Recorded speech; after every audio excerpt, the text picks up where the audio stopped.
we would like to welcome everyone on board. नमस्कार, मैं हूं विजय वालिया, चेयरमैन कोहिनूर रेल। हमारी सैलरी कमा रहे हैं। अगले हफ्ते दिवाली के बोनस के साथ साथ सब कुछ क्लियर हो जाएगा। दिवाली में 4 मोतीचूर के लड्डू नहीं मिलने वाले हैं। तू यहाँ बोनस के ख्वाब देख रही है। Ever since the trailer of The Crew dropped, there has been some excitement among a small part of the moviegoers. As from the trailer, the movie looks a pretty fun ride with an all-female star cast in the lead with a massive acting powerhouse like Tabu, the original Pooh of Bollywood Kareena Kapoor, and the very pretty and likable actress that is Kriti Sanon. The casting looked just on point with supporting roles from Diljit Dosanjh, Kapil Sharma, and Saswata Chatterjee. It made it look like that this is only getting more promising. What also adds to the movie's excitement is the soundtrack of the movie, with songs like Naina and the remix of Choli Ke Piche. The movie's album has garnered some popularity among the audience, and I think both these songs go with the genre of the movie and also makes the audience look forward to it. Unlike the case with Fighter or Bade Miyan Chote Miyan, where the soundtracks used for the movie's marketing had remotely any association with the kind of genre they fall into. Among the other few aspects that also made me look forward to The Crew was the director Rajesh Krishnan, who previously directed the movie Loot Case starring Kunal Khemu, which I thought was a pretty engaging and fun watch. And it's good to see the director move from OTT for Loot Case to a theatre release for The Crew.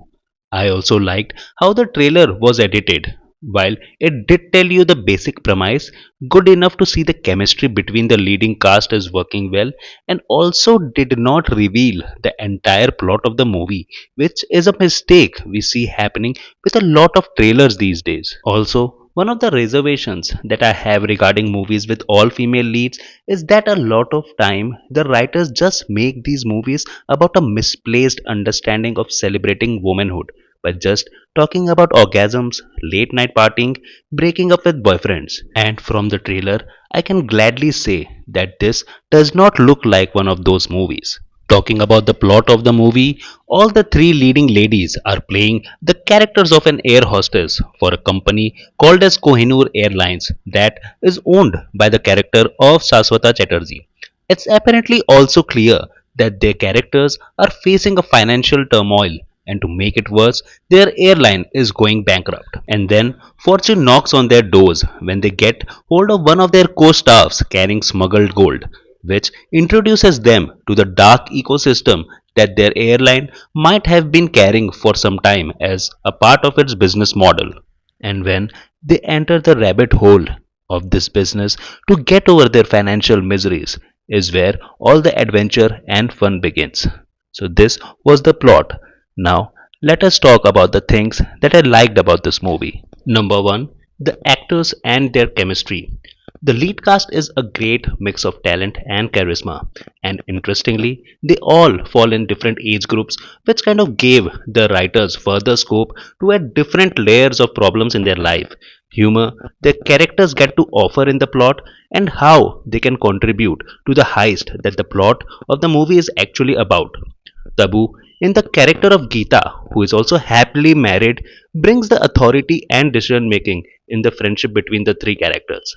While Kareena Kapoor's Jasmine, who is a dreamer and the most optimistic character, as even when she is failing to pay her house rent and basic expenses, she keeps her dreams always alive in the back of her mind and never gives up. While Kriti Sanon's Divya, who is probably the most qualified and also the most relatable character, has a layers of problem to deal with, from not letting her family's expectations down to compromising with her own dreams for supporting her life and family due to the financial turmoil.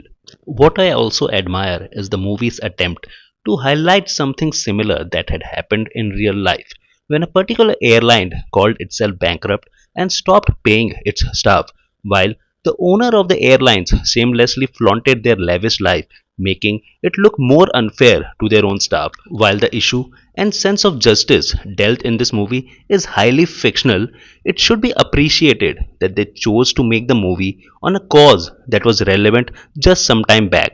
While these were the things that I liked, let's talk about a few things in the movie that could have been done better. Even with a just 2-hour runtime, the movie does not feel really very crisp. The screenplay drags sometimes. Some of the jokes by characters do not land very smoothly either. While having said that, the direction by Rakesh Krishnan always does try to keep you engaged with the characters and the plot.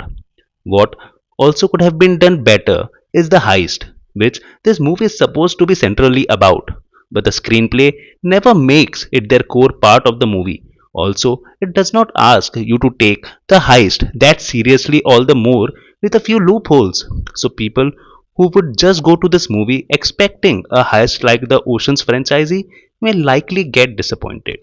So, as the final verdict, I think The Crew is a good and fresh change in the Indian cinema that brings an all female cast together with some relatable and relevant problems, but a very fictional but engaging solution. If you were interested to watch this movie for a light and fun time, you can definitely go ahead. So, this was the video on The Crew. Do press the like button if you like the video and subscribe to the channel for more such content.